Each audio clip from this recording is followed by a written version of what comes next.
Hello there, welcome to The Damned, my show about films that either are bad, weird, odd, or a series of films that have odd films in it. This week I'm going to be doing Superman. Because the Superman vs Batman movie is going to be out next month, I'm doing Superman this month, and next month I'm doing Batman. So here is a Superman series. So first of all, I'm going to take in all the movies from Christopher Reeve to the new one, Man of Steel. So I'll just do those 6 movies, that's all. There's no animated movies, even though some of them are excellent. There's nothing on the animated TV show, which I really liked. There's nothing on that terrible show Smallville, which I just couldn't stand. You know, so I'm just doing the movies, and basically that's all it'll be. First of all, I'd like to say that I do like Superman quite a bit. I'm more of a Batman guy, but I've always thought Superman had some interesting qualities. The fact he was a Boy Scout type of character, he was always trying to do right, even when circumstances went against him. That there was an optimism to the character, was something I always thought was really interesting. The downside is sometimes it leads to less dynamic stories, but I thought the general position of the character always worked really nicely. Just depends what you do with him. Sometimes it worked, sometimes it didn't work, and in a case now I think we're at the point where they're a bit worried about that aspect of the character, so they're actually overreacting to how out of date he seems to be. Even though Captain America for Marvel was essentially the same kind of character, and it's been done properly and it's really works brilliantly, so I think they've just recently been overreacting. But first, let's go back to the old movies. The old movies, the Christopher Reeve movies from, I think it was 1979, the first one, Superman the movie, all the way up to Quest of Peace. Right, Superman the movie is one of those weird movies because 2/3 of it's genuinely good, 2/3 are brilliant. I mean, the sequence when he's grown up in Smallville really works. It's a beautiful sequence. It really sets the tone of how he was influenced, why he is the way he is. The first section in Metropolis, where you see him become a reporter and getting used to the people in Metropolis, meeting Lois Lane, establishing the Clark Kent character, being established as Superman, and who is Superman type of thing. All of that is terrific. I mean, it gets a lot from Christopher Reeve as Superman and Clark Kent, because he basically delivers both characters are defined different characters. You can see why no one would ever get they're the same person, because he doesn't do the gimmicky stuff. I mean, it's gimmicky, but it's gimmicky in the right way, where yeah, he's wearing glasses and he's clumsy, but he does seem like a genuinely different character. So that actually works. So they don't overdo it in a comic way, but it's performed so well that you can't complain. And well, basically, what's interesting is that Christopher Reeve was never that good an actor outside these movies. You know, he didn't make that many good films apart from Superman films. He never seemed to be connected to realistic characters. He never seemed to be able to do that. He seemed to be more of a performer actor. He seemed to be better at broader characters, so something a bit more comic. So the Superman films are kind of his legacy, because the rest of the stuff he did was never that great. I mean, that's the truth. The rest of his stuff wasn't that good. But he was great in these movies. So the first movie has 2/3 of it's great. Richard Donner directed it really well for the first 2/3. Even the Krypton sequence, which is one of those sequences that doesn't actually make any sense when you look at what Krypton actually is, which is this big ice planet thing that's like, how did they eat, how did they live? Even though meant to be advanced technology, it doesn't seem to be designed to give you a feeling of this society functions.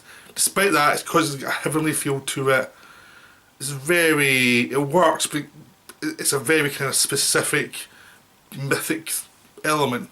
As long as you don't ask too many questions, it really delivers. As a kid, it's like, wow. As a grown up, you're like, maybe some of this doesn't make sense. But it doesn't matter, because it's a fantasy thing, and if you go with it, it's fine. But it's one of those sequences that has been changed a lot in the new one, because there's room to adjust to something different. But the final thing about Marlon Brando in this movie is the fact he's phoning it in even while he's been brilliant. I mean, he's a great actor to do that. But you can tell he's phoning it in but at the same time, he's great as Jor-El, he's great as a wise leader. At the same time, you can tell he's not interested at all in the film, so it's a weird performance because it's got both things happening at the same time. The boredom and the fact the performance works. It's like, it's very unusual. Very few actors can do that. That's Brando for you. So, Superman film, the first one, 2/3 of it's great. I mean, it's hard to really say anything about and against the Metropolis stuff with Clark Kent or the Smallville stuff. They're so well done that it's like, why is the rest of the film a mess? I mean, no one admits it's a mess, but it's a bloody mess. The Lex Luthor stuff's funny, but it's from a different movie. It's much more tied to the Batman 60s thing where every line's more of a one-liner. The motivation doesn't seem to have anything to do with the rest of the film.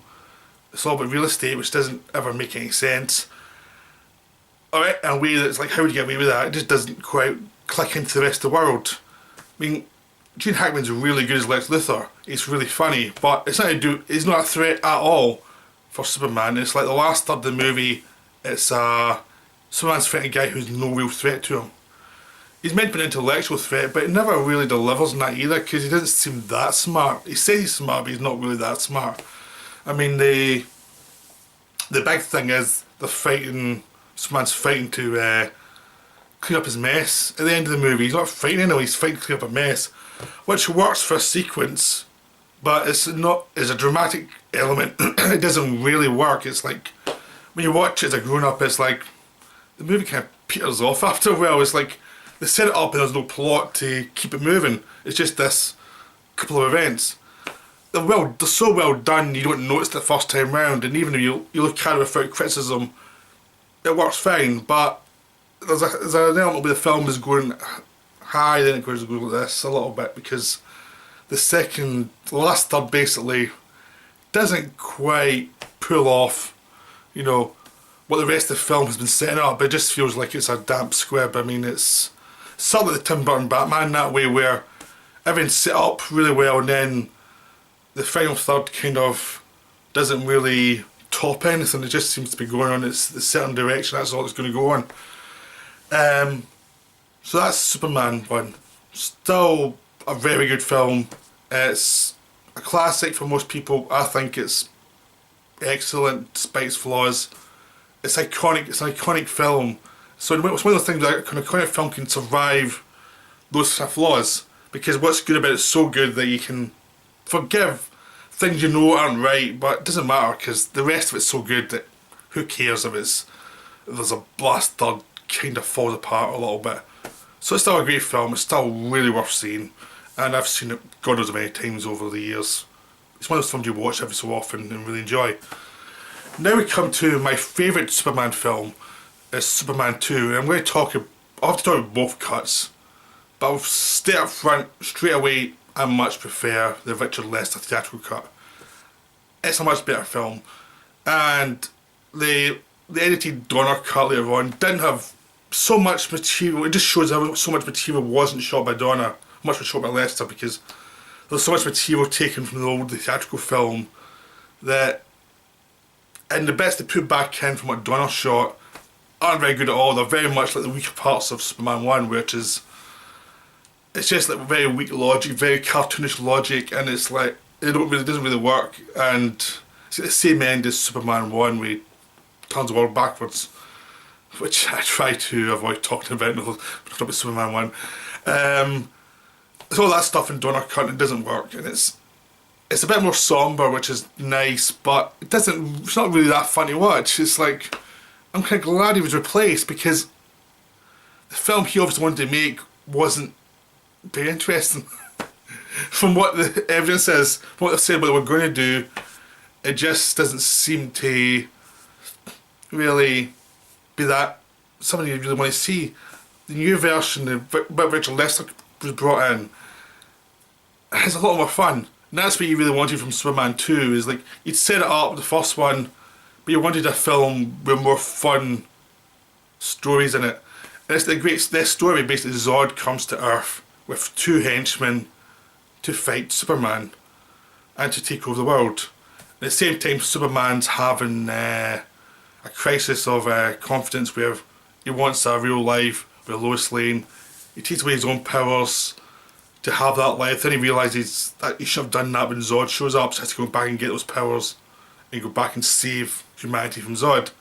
It's a very simple setup, but it really scores because it's a very basic primal thing of turning your back on who you are, what your needs are versus what the needs are of everyone else. Things like that, and it just works. It's just a simple story, but it works. And it's, even though there's two directors involved, with one to go from the other, and sometimes you can see there's bits were shot from different directors because Donner shot Gene Hackman stuff, but Richard Lester shot most of all the other stuff. So there's bits where you can see because of different directors, there's a kind of crossover, but a lot of the Lester stuff is brilliant. It really, it's a different style, but it really works for what this film is. Because it's serious enough, but still funny, and it's also irreverent enough. So this kind of silly idea can work, can have a kind of added scope, a comic book scope that really delivers from what you want from Superman. Because the first one delivered the kind of mythic version of Superman, but it wasn't that much fun. Clark Kent was fun, Superman really wasn't, and they didn't really give him much situations to bounce off, really. But that was part of the charm of the first one, because he was this great figure who was always for the right. This time you see him being much more human and have desires beyond just being this mythic figure. And that's what's really good about it. There's also some terrific sequences. I mean, the first section in Eiffel Tower, even though he could take on and beat any terrorists he wanted, still works because they set a situation up and things go wrong, he has to deal with things going wrong. And even though it's ultimately not a great threat, it still delivers a fun sequence, and it shows him in this world. And it's much better than the sequence with the first one where Lex Luthor is going to blow stuff up, because it's very brief, but it gets the point. It shows you him in his world and that's it. And then it follows that on with his stuff with Zod to the world and learn how to deal with humans and be very superior and not liking humans very much and thinking them as pets basically, and great stuff. Terrence Stamp plays it to the hilt. He's really funny. He really delivers, and it's where you see having Richard Lester as a director really works, because he's a much more reverent director. He's much more cynical with the world, so he put an iconic good guy Superman against a world that's crazy. There's much better reactions. The reactions are much more clear, so you've got two things fighting against each other all the time. And that's what really works in this film, is because you've got the kind of madness of the world versus the stoic Superman, even who's very conflicted in this one. So you see the build up of Zod, trying to deal with the world and not succeeding, so he just wants to be a fascist leader. Then you have Superman dealing with Lois Lane.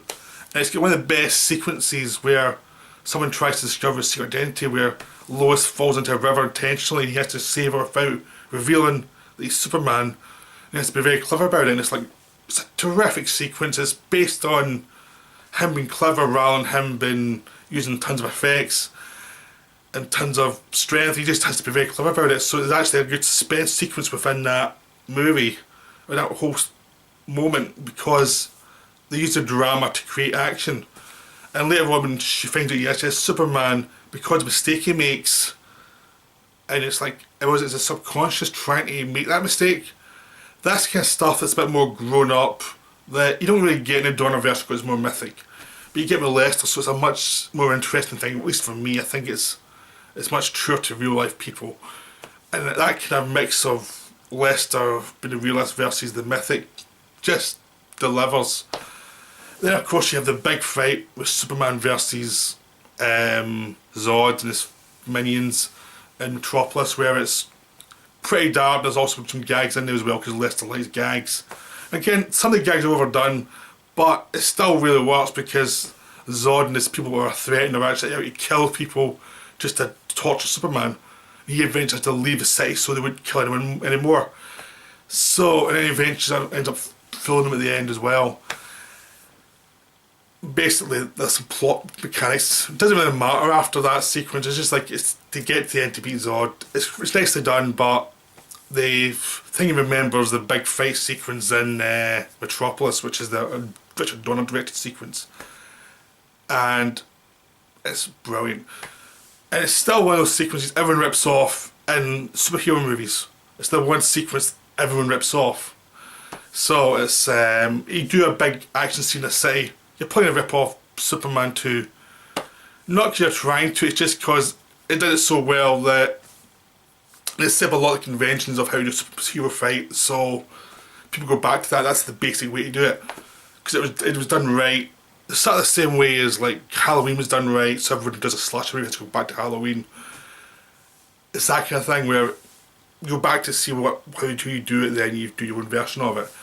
So Superman 2, I think, it's sort of like Spider-Man 2, where it's, yeah, there's some flaws in it, but it's done so perfectly, and it's at such a right pitch that it's just like so good. It's one of those kind of classic superhero films. It's like the genre done right, because it's sincere enough so that a lot of moments play sincere, like when Superman takes away Lois's memories at the end so she won't worry about him. Stuff like that really works, but at the same time it's broad enough so that it's entertaining, so that the mix is perfect. And it's one of those films that should have been a mess because the production woes, but it wasn't. It was just perfect, and there was no way to actually top that one. So I mean, when you got to Superman 3, you were kind of, no matter what you did, you were going to be told you were rubbish compared to Superman 2, because Superman 2 was so good. So we get to the weaker Superman films. I'm not going to bother with Supergirl. Superman 3 is okay. Richard Lester came back to direct this one. I don't think his heart was in this one. I think it was like, go do this one so you can make films you want to make after it, type of deal, where basically he was making it for a hit. And I think he'd had his fill with the character at this point, so there's sequences where he still has some fun with the character, then there's sequences where you can tell he's kind of had enough. So it's like, the film goes up and down, because there are bits he's interested in, other bits he's just not interested in. So the best stuff is evil Superman. I mean, the explanation of why he becomes evil Superman is nonsense, but evil Superman is basically Superman's been poisoned. He has to, the worst parts of the character come out. He becomes a jerk. He becomes this a-hole, basically. He doesn't care about anyone. Everyone hates him. He does all these evil things. Eventually, the good part of him comes out, and he fights himself and takes control again and defeats the virus. And that's the best bit of the film, and it's a bit that scared everyone when it was released, because you can't do that with a superhero. And that's why it was good to Richard Lester doing a Superman film, because he does that with any character. It's like, okay, what's below the surface of the character? This is what they present himself to be. What are the demons below the surface that are really affecting them? So he takes Superman home to Smallville again, so he can face up to the people who he grew up with and actually basically work himself and re-establish a bond with some people and see how other people live. And that works quite nicely as well. So that basically Christopher Reeve part of Superman 3 works. It goes in weird directions, but it actually works. I remember it came out, critics hated it, but everyone I knew loved it because it was different. It was just unusual. And if they found another plot to go along with that, it would have been fine, because that was strong. But they had the Richard Pryor subplot, which doesn't work. And he's directed to be very broad, and he's phoning it in. You can tell he's phoning it in. I mean, it's like, he doesn't care, he's just getting the money. And you can tell Richard Lester was just like trying his best to keep this guy doing something, but so he played up the broadness too. So one of Richard Lester's flaws is sometimes he can go too broad, and this is where it happens in this film, where it goes a bit broad, too broad. And the combination of this director and actor, a director who's kind of over it already, an actor who doesn't seem to care that much, it doesn't work. And the plot they set him up and has some fun moments, the computer hacking stuff, but it doesn't really work. I mean, the best stuff's with actually Robert Vaughn and his extended family, who are all kind of cynical. They have some fun dialogue. It's basically a replacement for Lex Luthor at the moment, that movie. Basically, the Lex Luthor dialogue and all the rest of it. It's a fun character. Because he's not Luthor, you can kill him off at the end. It works fine. It's a fun sequence, but the prior stuff kind of sinks the film because the character doesn't make any sense. They adjust everything to keep him alive, basically, by the end of it, and the character doesn't work, so he sinks the film. But the film's actually okay. I mean, there's some good bits and some bad bits. Compared to a lot of films, it's actually pretty decent. Compared to Superman 1 and 2, it's not. But it's in a down slope, but it's not like an appalling film or anything. It's just like, it's a film with a lot of flaws. But they could have made a fourth one. The fourth one was good. That one would have been forgiven, because I mean, some of the Bond films kind of go up and down, knowing as long as the next one's good, they forgive the one that didn't quite work as well. This one, they did Supergirl, which really didn't work. And then they did probably one of the worst films ever made, with Superman 4. I mean, yeah, the tails, the budget was cut. The special effects are appalling. It was shot in the UK, and you can tell they don't try and hide it. Well, they try and hide it, but they can't hide it very well. They keep repeating the same shots again and again with different backgrounds. Basically, they're using the same setup I'm using here, which is a green screen, and you have them going like this, and they change the background, and nothing else changes. So the effects are now are kind of stuff you can do on your home computer, but probably do it better. So that was a problem with the film. That wasn't the only problem with the film. Even if they did massive effects, this film would still be appalling. At least now it was a cheap bad film rather than an expensive bad film, because the script's even worse than the effects. The script's about nuclear disarmament. Superman destroys the nuclear weapons, and it doesn't work at all. Nothing's explained. They make Nuclear Man to fight him, which is basically a clone of evil Superman. Basically, it feels like evil Superman. It's a clone of him, but it doesn't look like him at all. So obviously they were scared of doing another evil Superman from the same as the third one, so they did something even that was really dumb. It's just this guy going hey a lot, and doesn't work. All the kind of political scenes where Clark Kent's dealing with a new one on a daily planet are terrible. The new romance is terrible.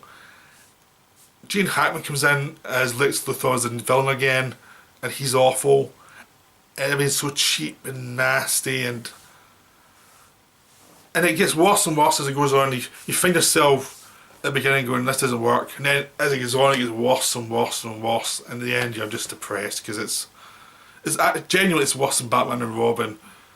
Script wise, not even effects wise, script wise is worse than Batman and Robin, because nothing works. I mean, they'll try to be genuine, but it's almost like someone who's 10 years old wrote the script, because they state everything very obviously. There's no characters, there's no subtle motivation. People are just stock figures. All these bland stock figures interacting with each other, leading to fight scenes that are boring. That's all it is. There's no like definite. The way the second one where they had Superman as a mythic figure against a crazy world doesn't happen here. It's just bland figures kind of saying dumb things to each other and going, and you're just bored. So it's appalling. I mean, it's not a surprise this film failed completely, because it was like an insult to any viewer. So avoid. I mean, I don't have much more to say about it, Marlon. This is a total stinker. There's no redeeming features. This is awful. Awful, awful stuff.